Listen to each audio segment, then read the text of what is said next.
Good afternoon, ladies and gentlemen, and welcome to Blues Alley Jazz in Washington, D.C. It is Friday, May 16th. I'm your host, Harry Schnipper, and I'm the owner of this iconic institution. It is my distinct pleasure to be in the company of renowned jazz bassist Buster Williams on the occasion of our club's 60th anniversary. Mr. Williams performed here last night, and he will perform here again tonight. And for about the next hour, we will be discussing his past in the industry as well as his relationship with this iconic club. We'll begin at the beginning. Mr. Williams, you were born and raised in Camden, New Jersey, and was the product of a musical family. You graduated from Camden High School, and you attended Combs College in Philadelphia. But the road was clearly your calling, and you began to tour at a very early age. Our goal today will be to connect those many dots that comprise your musical universe, from Camden to Los Angeles to Harlem, back to New York, and then ultimately back to Voorhees, New Jersey, where you live today. Did I get that right? Mm-hmm. Correct. Then here we go. Very good. I'm going to open up the floor to a couple of rather salient questions that I've had the pleasure of asking Mr. Williams over the course of our partnership, our relationship, our time together, and that goes back decades. I'm going to begin in 1967, and I'm not going to quote the number of years old, only in terms of the timeline of experience, okay? Because it's important that our listeners understand how the nuances of these particular times reflected the musicianship that we know today. So I'm curious, in 1967, you appeared on Miles Davis's Directions album, and it just didn't happen overnight. So could you connect the dots for us and tell us how that came about? Well, in 1963, I was with Sarah Vaughan, and we played the Nice Jazz Festival, which was in Jean-Le-Pont, in the French Riviera. And we played opposite Miles Davis for about 7 days. In an outdoor venue,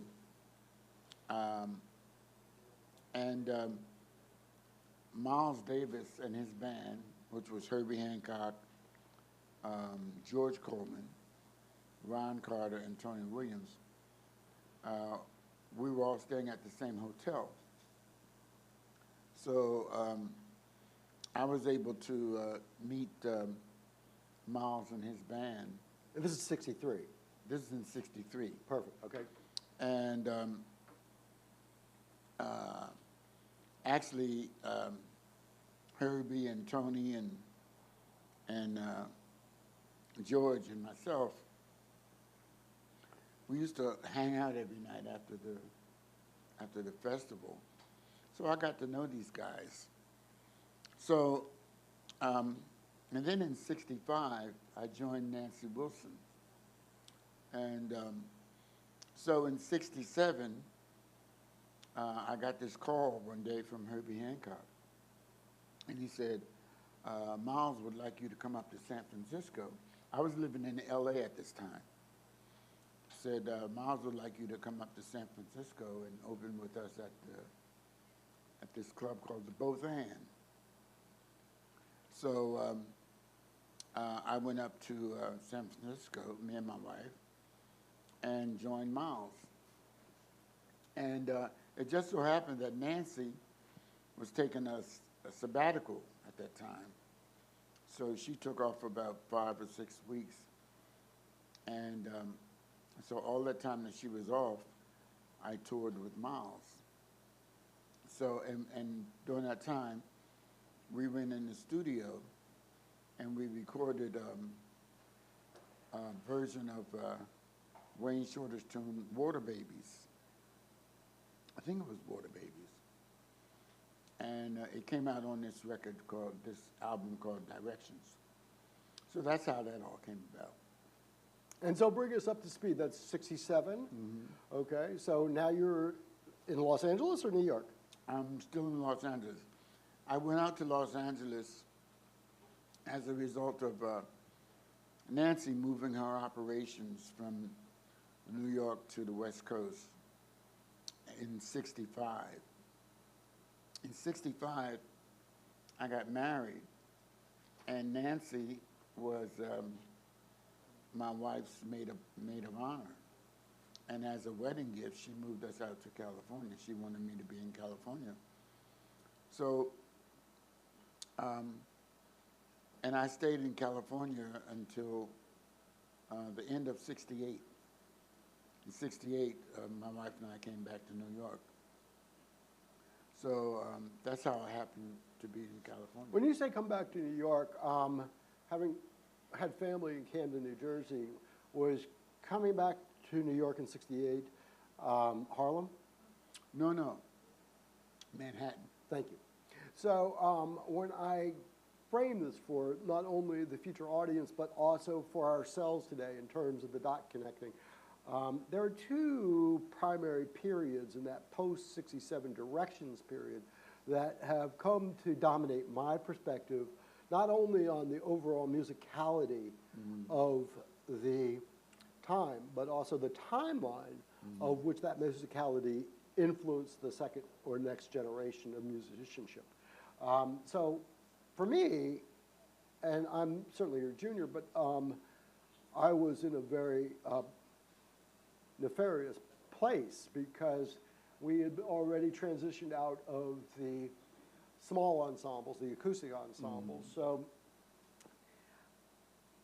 there were really only two great bassists in that period in time, Buster, and obviously you were one of them, and the other one was Ron Carter, who came out of what I would proverbially call trumpeter Miles Davis's camp, or his circle, if you will.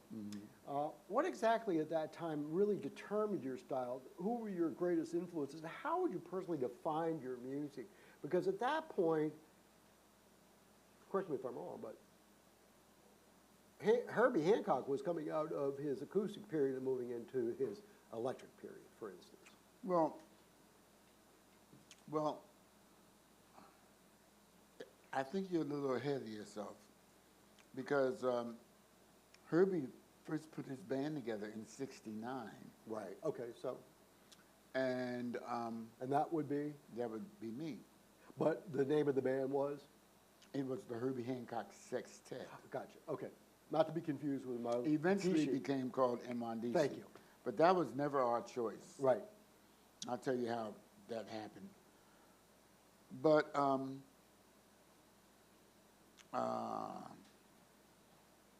what was your original question? The question really was, how did we transition from the acoustic period of the late 60s to the electric period in the 1970s, and how did you adapt, and were your influences to adapt that?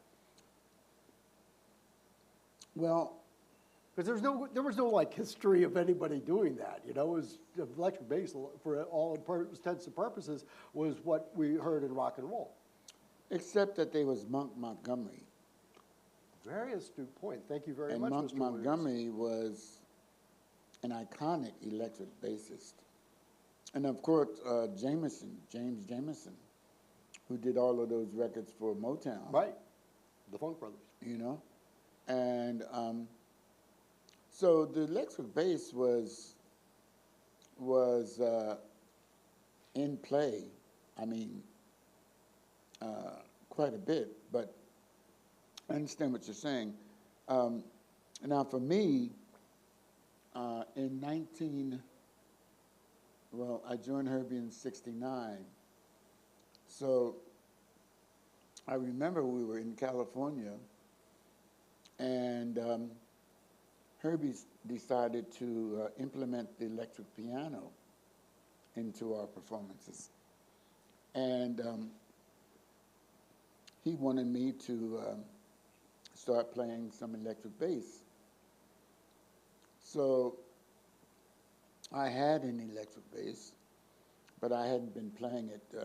I had made some records with Harold Mayburn, Oh, yeah. playing electric bass and some other things. Plus, the TV jingles was a big thing then. And I used to get calls a lot, kept me working every day in the studios playing electric bass. So I started playing electric bass as well as acoustic with Herbie. Herbie started playing the electric piano. And so for us, that's when it all started. And I can't say who else was doing it. Well, Weather Report. When did not Weather Report, but Return to Forever. So that was 72, and that was a seminal year in terms of the music. And you mentioned some of the points that you made. I'll take it one step further, only because Weather Report in that period produced their first album, and of course, the quintessential Wayne Shorter and Joe Zawinul combination. They produced Sing the Body Electric. Right. And on that recording was a little-known electric bassist by the name of Andrew White, who comes from Washington, D.C., right? So here I am connecting the dots for you. But And that was before Jaco Pastorius. But that was before Pastorius, right? So, and yeah, from the timeline, from the linear timeline. But at the same time, I look back upon the musicianship of those particular bands, because as we just mentioned about Larry Coryell and others, as these fusion-oriented bands began to emerge, whether it was producing Headhunters or whether it was producing Ma Vishnu, or they were all alumnus from the Miles camp, and yet at the same time they departed. I mean, with the exception of the Around the Corner album by Miles, most of that had turned heavily electric, and they were integrating all of these electric keyboards like Chick Corea on Light as a Feather. So I don't know how that was, what was getting in the water at that point. Well, that was a very revolutionary time. Thank you. You rest my case. And a lot of it started at Newport. Drummers started playing with no shoes. And also, the music was so effective and so in the midst of changing that Gretsch drums made a big change in their production of drums. Cymbal stands at that time used to be quite thin, because that was functional. But drummers started playing so hard that they would knock the cymbals down. So, so these drum manufacturers had to make more sturdy cymbal stands, to where we have these thick cymbal stands now. But, they used to be like this. Then they had to become like this. So lots of changes were going on. Drummers were playing with no shoes. Everything was getting louder. Bassists, acoustic bassists such as myself, had started using amps, because we hadn't been using amps up to that time, which was also companies had to start making these pickups, right? And the first pickups, were like stick-ons, would stick onto the belly of the bass, and they were terrible, but there was all of these innovations coming about. There was a company called Polytone, and Polytone was also being endorsed by Ray Brown. And Tommy Gamina, was it Tommy Gamina, I believe his name was? He was the owner of Polytone, and he was a good friend of Ray Brown's. And Ray Brown was endorsing his product.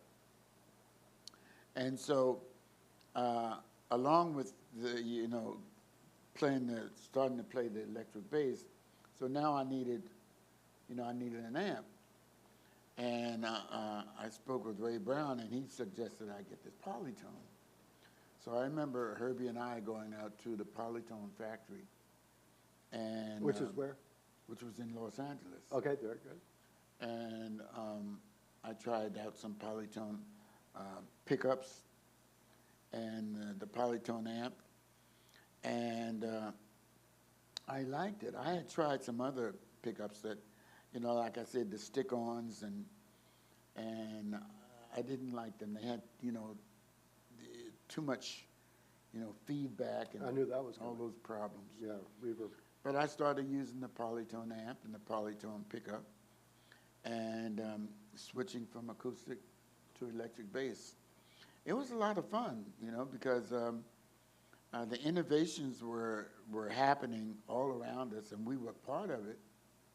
And I can't say, you know, how much influence we had, except that I believe we did.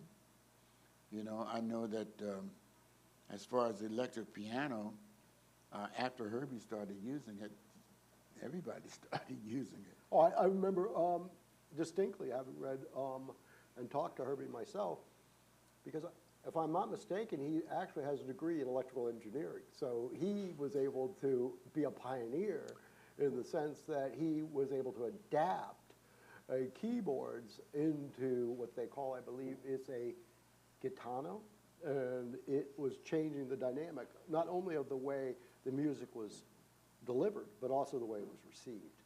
And I think that was very, that was an instrument, gitano. yeah, he pioneered, he created that. It's the one he carries on his chest. Oh, that thing that he plays now, yeah. In fact, the last time I saw him was at Montreux. Montreux, he was playing one. I mentioned that only because it gave him a lot more versatility, right? So for me, I was a teenager in the late 1960s, Buster, and I was, of course, grew up listening to a great deal of jazz, but also North American blues. And North American blues obviously was a progenitor to contemporary jazz today. However, the one aspect of that was that the blues had a baby and they called it rock and roll. And that rock and roll led to a second British invasion, which included a band called Cream. And it was Ginger Baker on drums, and Eric Clapton on guitar, and Jack Bruce on bass.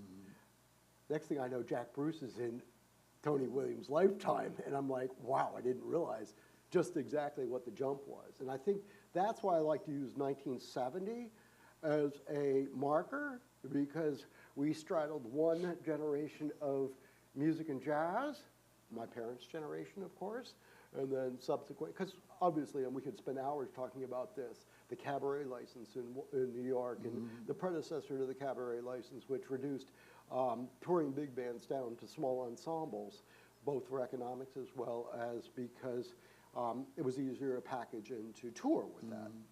And then, of course, we got into the 1960s, and we may have had the two greatest eras of jazz in history, which is the West Coast cool and the East Coast. And so all of a sudden, I'm bridging the elements of past, present, and I'm seeing the future. And my parents, of course, they said, that wasn't jazz, you know, this whole idea. But I said, you know what?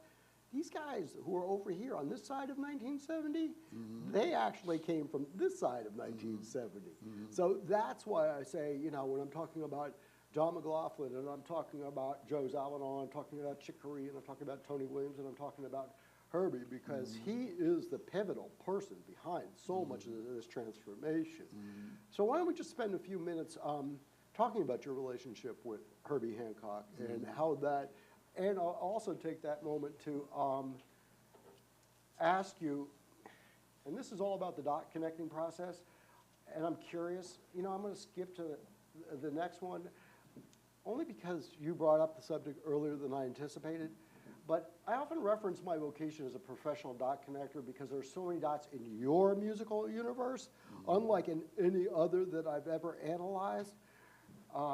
You had the pleasure of crisscrossing America, crisscrossing the globe, and crisscrossing boundaries. But one of the things that our audience may not know about you is that you have a history as an accompanist with many of the great jazz vocalists, including Dakota Staton, Betty Carter, Sarah Vaughan and Nancy Wilson.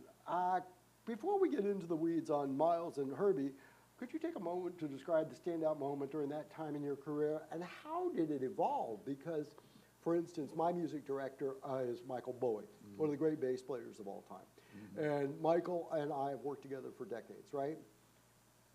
He spent the 90s in New York working with Abby Lincoln and Betty Carter. I mean, how does one who is like you end up like that? And could you explain that a little bit?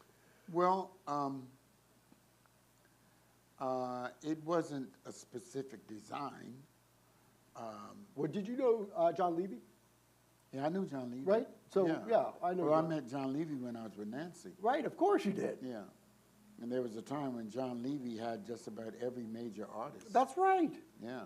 I mean, he was an icon. He was like John Hammond. And nobody ever signed a contract. He That's never right. signed a contract with anybody. Shook hands. He was the most fair agent that you could ever imagine. You know, but now I went with the Dakota Staten right after she had, during the time that she had this big hit called The Late Late Show. Right. And I was playing with a trio, a piano player and drummer from Wilmington, Delaware. And Dakota's husband, who was her manager, Haji Talib Dahoud, I believe his name was, he was a trumpet player. He actually was with Dizzy for a while. But he had married Dakota and became her agent, her manager. He heard the trio and hired us to go on tour with Dakota Staten. What year was this? This was about 1959, 1960. Yeah, that's what I thought. Okay, so we're the dots are jumping back and forth, Yeah. but yeah, I get it. I think it's important because it builds up to all of the elements of who you became in the 1970s. So I spent about a couple years with Dakota. I went from Dakota to Betty Carter. I went from Betty Carter to Sarah Vaughan. I was working at the Birdland in New York with Betty Carter, and Sarah Vaughan's piano player named Kirk Stewart came into the club, and he heard us play, and he came up to me and introduced himself and says, you know, I'm the piano player with Sarah Vaughan, and she would love you to be in her band. And so when the end of the week came, I told Betty that I was going to be leaving because I was going to go with Sarah.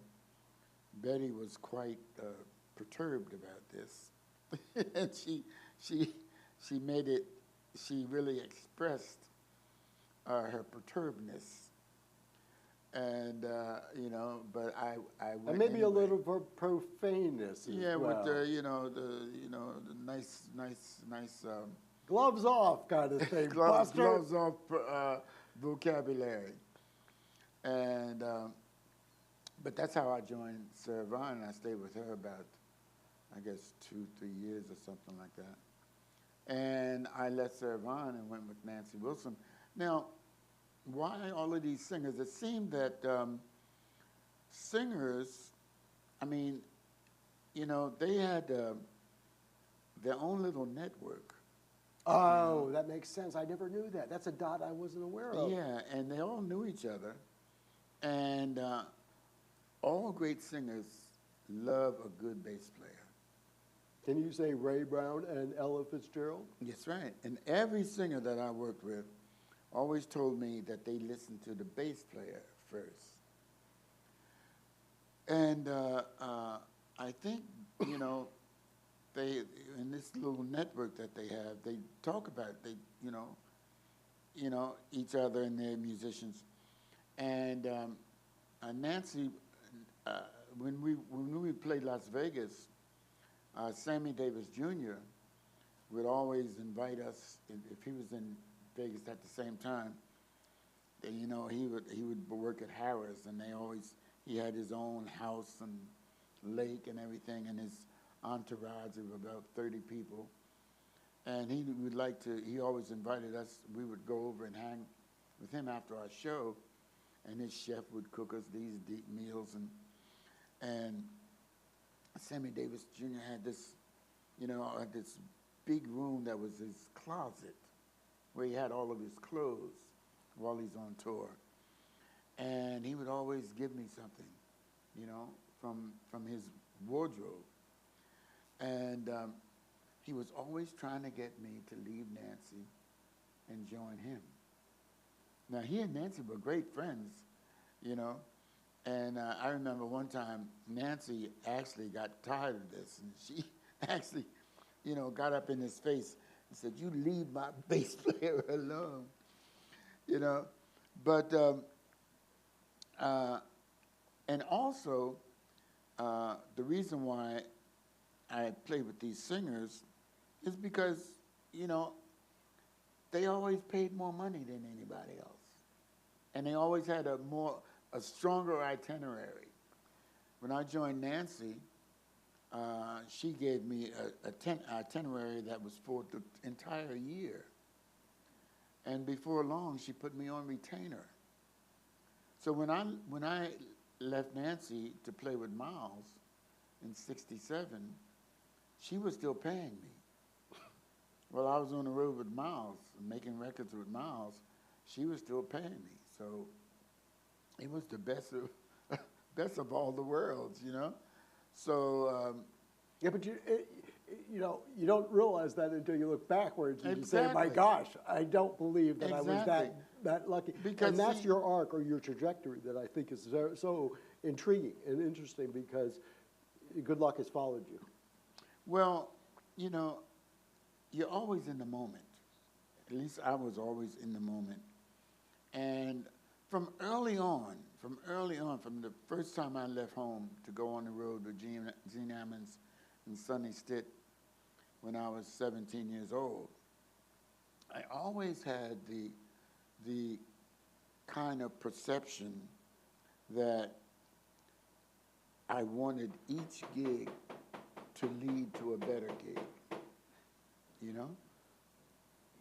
And it sort of happened that way. So because I think my father helped instill this in me. He was my teacher. He was my mentor. And it was like, things just don't happen by chance, You have to have a plan because he told me there's no back door. Once you come in, you enter this door, there ain't no back door that you can get out, And everyone was always trying to say, well, why don't you do this just in case that doesn't work? Right. And my father said, you cannot make it with that kind of attitude. I call it instinct and intuition. Yeah. And it's easier to see that instinct and intuition as you age because, as I've said, you become vindicated by your beliefs and you fulfill your backstory so that you can actually see the trajectory of your own life. I look at somebody like George Wein, for instance, who they called up because he was running a club in Storyville in Boston. And who did he get a call from but Mrs. Lorillard, who owned R.J. Reynolds Tobacco, and she said, "We need to have a jazz festival in Newport, Rhode Island." And the call came, and he went through the door, and the next thing you know, he became the #1 impresario, jazz impresario in the world. Exactly. And I think that's the way the trajectory often works in terms of how not only will we connect the dots, but are we prepared to connect the dots? Because you and I go back a number of decades. I wanted to segue to another point that came shortly after your tenure, not only with these vocalists, but also with your tenure with Herbie Hancock and the subsequent iterations of his bands and his ensembles, which included quite a collection of people, I might add. Only insofar as I was growing and as I was experiencing this music, there was considerable more experimentation. And I paused to mention that only because there's an apex or a nexus, if you will, in which that occurred for me personally. You know, I'd seen Joe Williams, I'd seen Basie, I'd seen just about most of the traditional musicians, and they go back long in Legion, but mostly tied to the big band era, because that's the family that I grew up in. I want to take a moment to say that, and take you back in time now for a moment, to June of 1976. And I bring you back to that point because I was 20 years old at the time and living here in Washington, D.C., and don't ask me how, but I heard that Herbie Hancock was assembling a Miles Davis retrospective at Carnegie Hall. Now, I'm in D.C., Carnegie Hall's in New York, right? And I'm like, oh my God. It was going to be part of the Newport Jazz Festival in New York City because George Wein had just been ejected from Newport because he was bringing in a younger, more questionable audience for these old guard families, which included the bands Allman Brothers and Led Zeppelin, you know, the type of thing that didn't appeal to the upper crust of Newport society. Now, I know all this, right? But I'm thinking to myself, wow, Herbie's going to curate this show? I got to go see this thing. So I said to the woman behind the ticket counter, I said, can you get me tickets to go to Carnegie Hall this weekend? She said, curiously enough, they just released the front two orchestra rows. I said, give me 4 tickets in the first row. I want to see this show up front and personal. And sure enough, boarded the bus. The rest is history. Of course, it ultimately amalgamated into something that we all know more commonly as VSOP. But the reason I even bring this anecdote up to you today is because that was the first time I saw you perform in concert. Tell us a little bit how that concert came to pass. Well, I think it has something to do with the record companies also. I can't remember. I think maybe we were going to Warner Brothers at that time. We were leaving Blue Note. Now, I may be wrong, but we had 3 bands, or Herbie had 3 bands on that concert. One was our band, which had been subsequently entitled the Mwandishi Band, which was the Herbie Hancock Sextet, yeah. And then the VSOP, and then the Headhunters Band, which was the band that Herbie had at that time. And it's still here. Yeah. To this day. So, so these 3 bands performed, and so that's how I understood that concert, and you know, so you said some things that I was not necessarily aware of, you know, as far as it being something having to do with Miles Davis. I never saw it that way, but it was more or less. In fact, what's the name of the album? The album came out. It was VSOP. No, not VSOP. VSOP was another album. This one included all 3 bands. Oh, I know. Is that was it a multi-album? I think it might have been a multi-album, multi-set album. The reason I think this was the way it was that George Wein could book the room. Okay, he called on Herbie to curate the band, and Miles had been in hibernation for a number of years, and so I think from a marketability point of view, he felt it was more compelling that he could do a teaser and hope that Miles came out of hibernation. Miles never showed up at this concert. That's right, he did not, but Freddie Hubbard did. Well, Freddie Hubbard was part of VSOP. There you go, full circle. Yeah, so, but I think we both have to do some research. There was the album that came out, I think was called something, Herbie Hancock live at Carnegie Hall or something like that. But I tell you this though, when the band broke up, the Herbie Hancock Sextet, we had created magic. We had created magic, and to the point that it was beyond description, and it was definitely beyond any kind of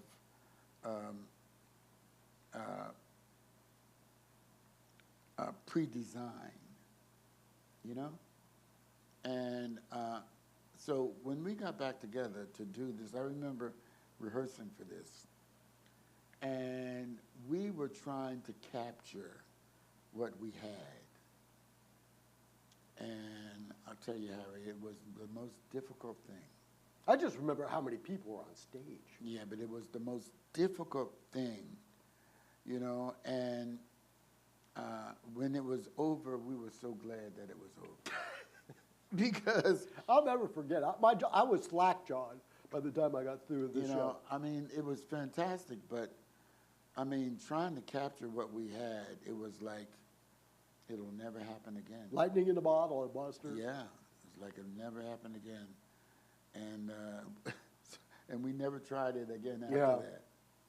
It's funny you should say that. I guess that's why my one consolation growing up, and I've been vindicated by this, was that my peer group had a propensity to purchase recordings. And I used to eschew them all. I would say, I love you dearly. You can always buy the music, but you can't necessarily see the live performance. And that's why live music is so critical to jazz, because the improvisational aspect of this music really defines its genre. And because it defines its genre, it gives it so much intensity and excitement that transcends the charts. Taking point, you know, I've had the occasion of sitting and standing on this room for all my life. I mean, ever since I was a teenager, I've been coming and sitting in this room. And here it is, fast forward another half century, and we talk about some of the icons that I've seen on the stage, and they're multitudinous. I'd be remiss if I did not say that 3 of the female vocalists that you describe have sat here as well, and that's Betty Carter, that's Sassy, Sarah Vaughan, and that's Nancy Wilson.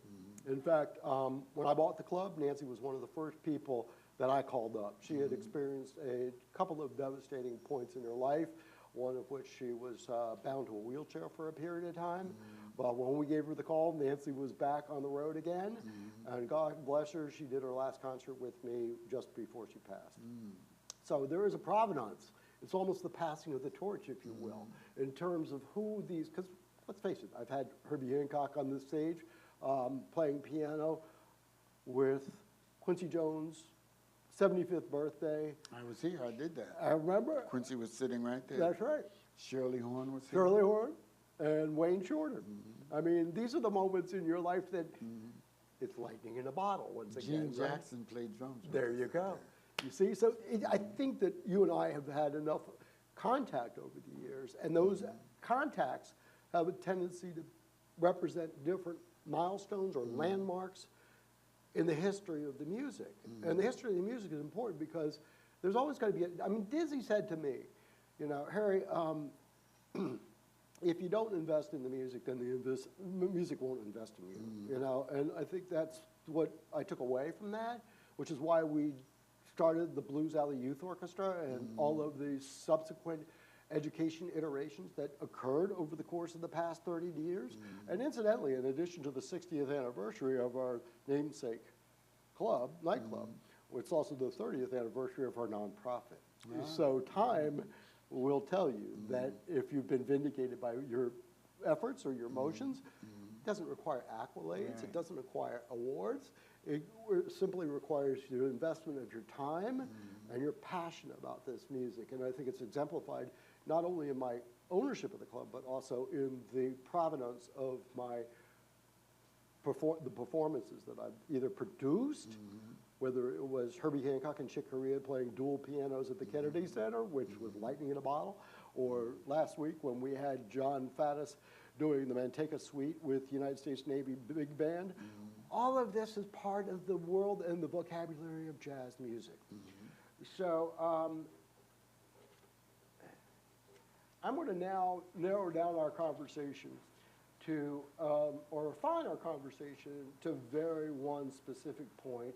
And I know we talked about this over lunch, but, and we're talking about it today, kind of in the abstract, but you've had a decades-long tenure with Blues Alley, Mr. Williams.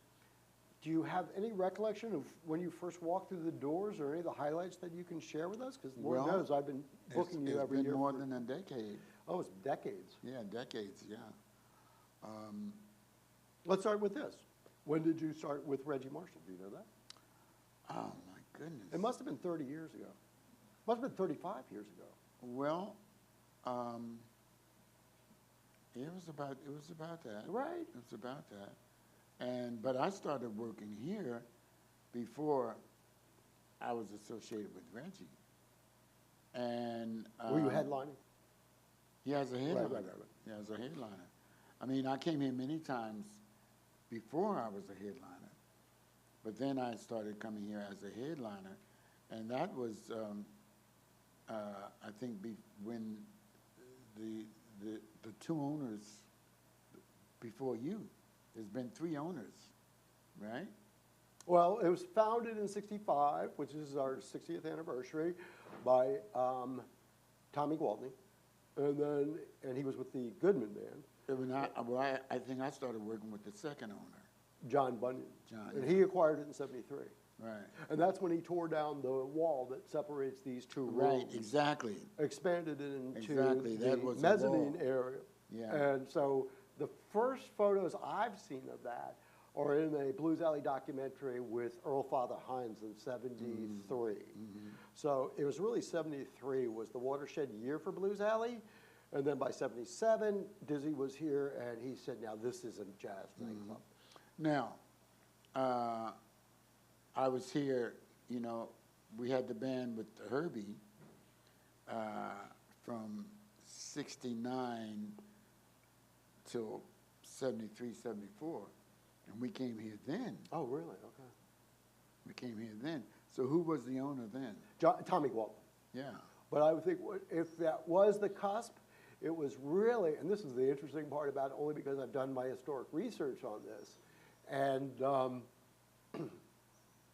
put this in context, and I'll make it really simple, when Georgetown, the neighborhood that we're in, emerged after the Second World War, it was a blue-collar industrial neighborhood.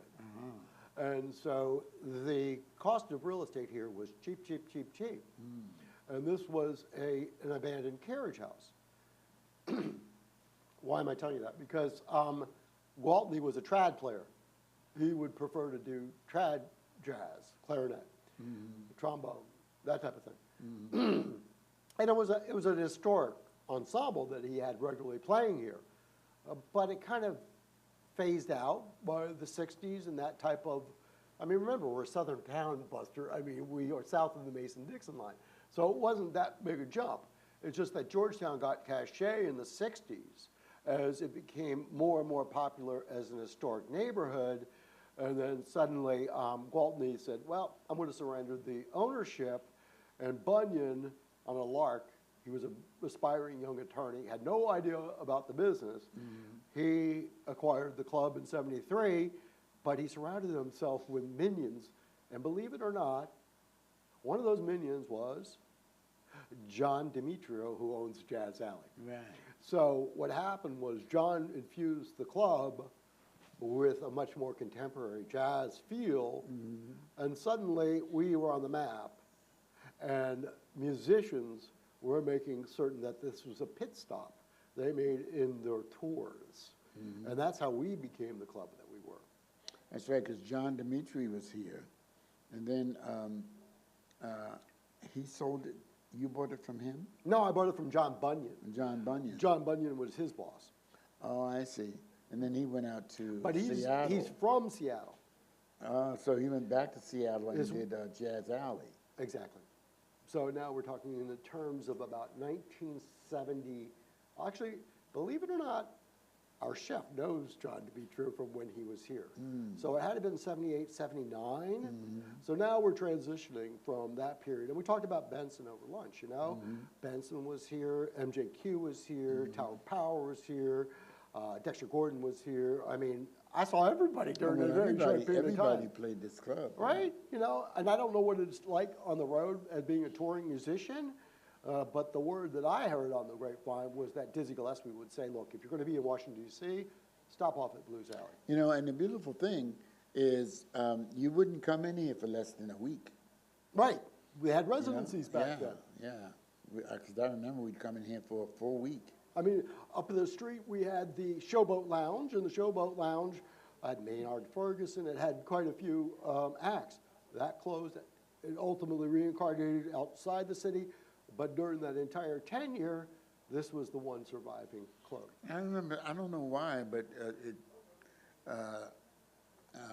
tenure time started reducing, you know, became less and less amount of days, except for McCoy Tyner. McCoy Tyner could always come in here for a week or two, you know? But that started happening all over the country, which made it very hard to tour because everybody wanted a weekend. Right. They still do. You know? So it became They hard. need to have more weekends during the week. Yeah, I mean, because, you know, you can't do a tour if you got, 3 or 4 open days.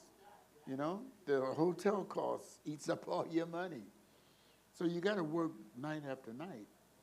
And, but in those days, you know, you could do a tour of the country because you had a week here, sometimes 2 weeks here, you know? So it made sense. Yeah, but the room rates were much more affordable back then, right? Everything was You know, much you more weren't. You know, affordable. I have friends of the family who said, "Oh, Blues Alley, we remember Blues Alley. You go in there for $5, you get a steak, a potato, and a martini." Yeah. Right? You know, I mean, that Everything was was what much more people would reasonable. say to me. And Yeah. now, you know, fast forward, and you're lucky to be able to afford the cost of a hotel room. Well, you can't afford the cost to get there. Get the hotel room, right? You exactly. know? Get to the hotel room. So there's a lot of credence in this in terms of the provenance and the history related to not only how jazz clubs operate, but also how the artists and musicians operate within that jazz ecosystem. And it's a kind of a disparate one now in terms of how we make all the disparate pieces of the puzzle fit together. But one of my favorite lines, Buster, is, if it was so profitable, there would be a jazz club on every corner in America. You know what's interesting? When you go to Brazil, you find that to be true. Because every little joint becomes a jazz club. Every little joint's got a little band stuck over there in the corner that's playing all day long, you know? And you go in and have your, what's those mint drinks with the... Hold on, I know what you mean. You Yes, know? the caparros or the... Yeah, something like that, you know? right.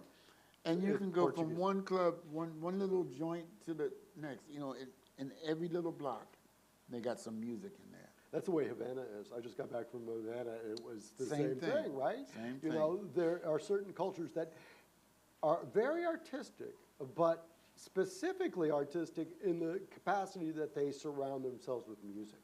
And I think that's one of the kind of ethos that we pass along from generation to generation, which is the provenance of the music, how it transcends. And, you know,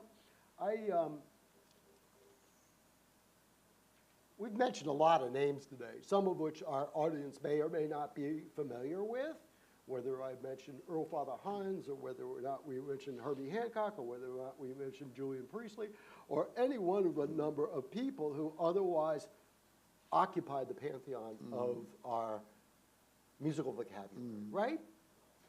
So I'm going to kind of depart from that as we begin to wind this afternoon's conversation down. What I find so profound about this interview is that while it may be easy to name all the musicians that you have recorded or performed with, over your lifetime in music, it might also be easier just to name the ones that you have not played with. I mean, you know, people say to me, Harry, tell me all the names of the people who you've presented at your club. I said, I'd rather make it a short list of the people I haven't right. than the ones that I have, because it's just too doggone long for me to possibly, I mean, if I had a nickel for, I mean, the most memorable performances, I would say, right before Chicoria passed, he did two phenomenal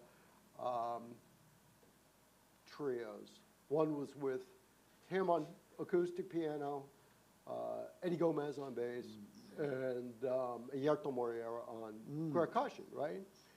And the second one, which was right before the pandemic and before he passed, was with him and Steve Gadd. And of course, I'll never forget, it was 11:30 on a Saturday night, and you hear the opening chords of Spain. And I was like, oh my God, Chick never does Spain, you know? And he just, no, that's it, I don't do it, right? So tell me anecdotally, are there any of those kind of standout moments in your career? Oh, there's so many. Yeah, I know. There's so many. Would they be classified as clubs, or would they be classified as concerts, or would they be classified as festivals? Well, for the most part, it's clubs, you know, but of course, concerts and festivals, you know, but there's nothing more intimate than the club. And and there's always remarkable events, you know, at the clubs. But I'll tell you, when I was at the Jean Lapon Jazz Festival, which was the Nice Jazz Festival, with Sarah Vaughan, we're playing, and we were like in a, you know, what is the audience is outdoors, you know, but you're in a, like a, what do you call it? They call it amphitheater. Amphitheater, yeah. So, Or shell. yeah. Band shell. So Sarah is doing Dobbin the Red Fox.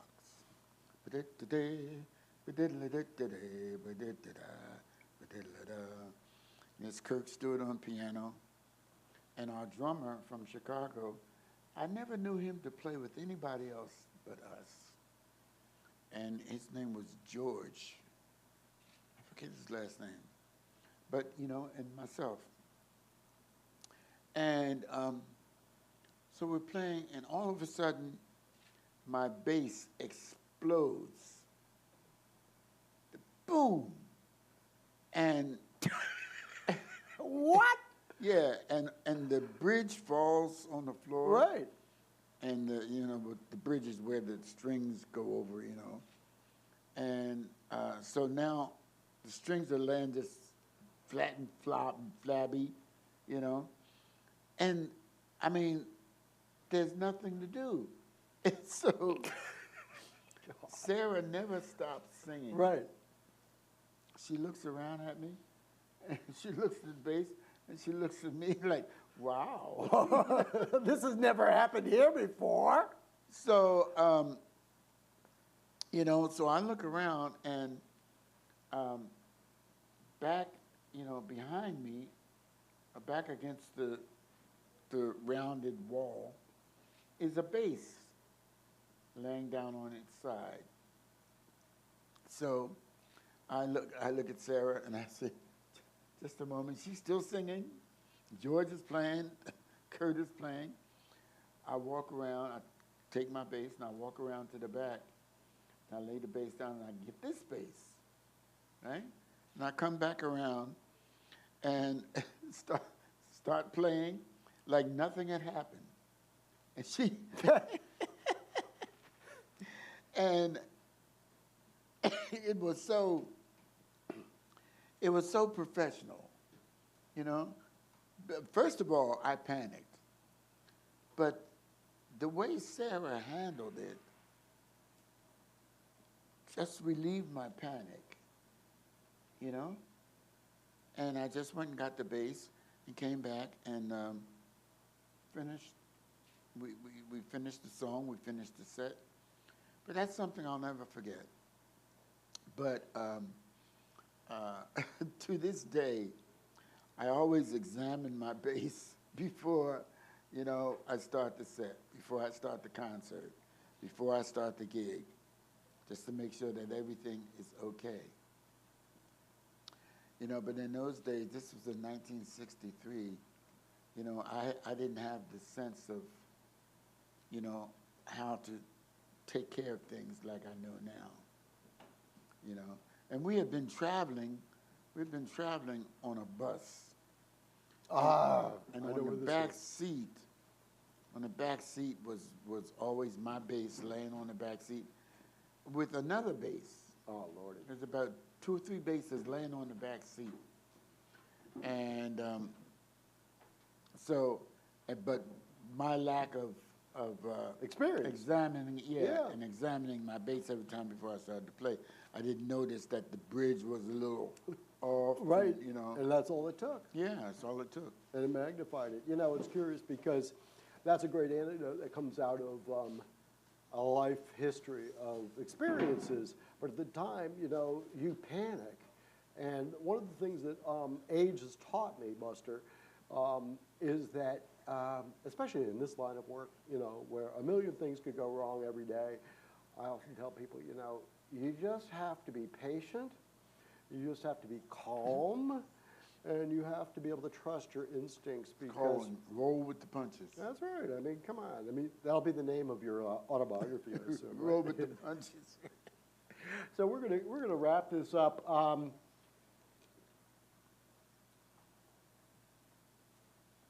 And I'm trying to think about, well, you know what?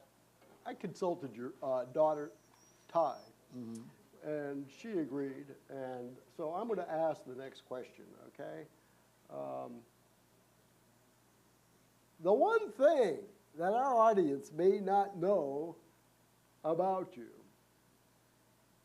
and this will tie into something that we talked about earlier when you and Wayne Shorter and Herbie Hancock performed a free concert on the National Mall in 1976 in honor of the American Buddhist Association. I think the audience knows where I'm going with this. What nobody may know is that you've been a lifelong Buddhist as well as Wayne and as well as Herbie. And I don't wish to oversimplify its meaning, but to me, Buddhism means enlightenment. I think we'd all agree with that. I also believe, well, let me just back up and ask. I mean, what does Buddhism mean to you, and how long have you been doing it, and how has it changed your life? You know, in the Buddhist teachings, there's a phrase that no affairs of daily life are separate from Buddhism. Correct. I agree with that. So everything's integrated. The objective of Buddhism is to establish individual happiness and the happiness of the people. And there's no individual happiness without the happiness of the people. There's no happiness of the people without individual happiness. So, and of course the objective of Buddhism, as well as that, you know, individually, is enlightenment. And enlightenment is, you know, the wisdom to understand how the world works, how your life works in this world, how to create a happy existence for yourself and for others. So, but this phrase, there's no affairs of daily life separate from Buddhism, is the encompassing description of Buddhism itself. So, Is that part of the space-time continuum? You're always here, you've always been here, and you always will be here? no, it's a little different than Okay, that. go ahead. But in a way, in other words, life is continuing. There's, you know, It's linear. yeah. So, you know, there's the manifestation of life, and then there's the latent state of life. That's correct. Right? So, right now we're experiencing the manifestation of life, you know, but in death, we're in that state of latency until our life becomes manifest again. But it never disappears, you know? It's like waking and sleeping, you know? At night, we go to sleep, we're in this latent state, you know, and then we wake up, you know? So, and I've been practicing Buddhism, and our Buddhism, of course, is based on the mystic law of life itself, which is Nam Myoho Renge Kyo. And I've been doing this since 1972. So that would make what? Who introduced you to it? Herbie? No, I introduced Herbie. Oh, okay, that makes more sense. Yeah, my wife was introduced by my sister, Okay, gotcha. and then my sister and my wife ganged up on me. Right, exactly. Because the women power have more votes than you do. Yes, and got me started. This was in 1972. So I guess what I've been doing 50-some years now. More than that, yeah, Yeah. 54. Mm-hmm. It's a significant portion of your life. Yeah. And I introduced Hasn't worked Herbie. out too bad, has it? Not at all. In fact, it's been a lifesaver. So I'm going to finally end this conversation with you folks, and I'm going to ask you a very simple question. Mm-hmm. One that could require one answer or multiple answers. But, you know, I look back upon the last 60 minutes of conversation surrounding your lifelong journey through the universe. And one of the aspects of our conversation that summarizes it so well is that you've constructed what I would call an inimitable legacy, contributing to your community, your country, and the world at large. So, as I ask myself as well as my peers, what would you like your legacy to be, Buster Williams? Well, I first have to thank you, and I appreciate you're making me sound like such an important person. You're the sage. You're the jazz sage. Yeah, I appreciate that. But my legacy, I don't think there's, you know, Buddhism has made me human. You know, I mean, in the sense of, in every sense of the word. So I would like my legacy to be that, you know. Of course, you know, I want to be known as, you know, a significant musician, a significant performer. I don't think you have to worry about that. You know, but more than that, I want people to smile when they hear my name. If I can, my existence can put a smile on someone's face that comes from someone's heart, then I would say my life has been worthwhile. That's a fabulous summation. Does that mean we're going to do a Live at Blues Alley recording? Why not? It's about time to do that, you know? Okay, folks, we're going to wrap this one up. Another oral history interview for the 60th anniversary of Blues Alley Jazz in Washington, D.C. My name is Harry Schnipper. This is Buster Williams, and thank you for joining us this afternoon. Thank you.